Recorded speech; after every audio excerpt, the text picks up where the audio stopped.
ইবনে আব্বাস রাদিয়াল্লাহু তাআলা আনহু থেকে বর্ণিত, তিনি বলেন রাসূল আকরাম সাল্লাল্লাহু আলাইহি ওয়াসাল্লাম বলেছেন যে আজ আমি জাহান্নাম দেখেছি, এমন দৃশ্য আর ইতিপূর্বে কখনো দেখিনি। আমি জাহান্নামে দেখেছি জাহান্নামের অধিকাংশ মানুষগুলোই নারীরা। তখন সাহাবায়ে কেরাম আরজ করলেন, ইয়া রাসূলুল্লাহ, কেন? আল্লাহ রাসূল সাল্লাল্লাহু আলাইহি ওয়াসাল্লাম উত্তর দিলেন যে তার কারণ হলো নারীরা অকৃতজ্ঞতা আদায় করে।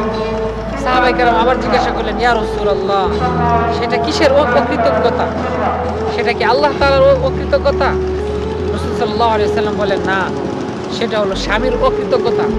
তুমি তোমার স্ত্রীর জন্য সারা জীবন সারা বছর অনুগ্রহ করবে, কিন্তু তুমি যদি একদিন তাকে কিছু না দিতে পারো, তার কথা মেনে না নিতে পারো, তখন সে বলবে আমি আপনার কাছে কোনোদিন কোনো কল্যাণ পাইনি, আপনার কাছে আমি কখনো কোনোদিন শান্তি পাইনি। তারা এমন কথা বলবে, এটাই হলো তাদের অকৃতজ্ঞতা।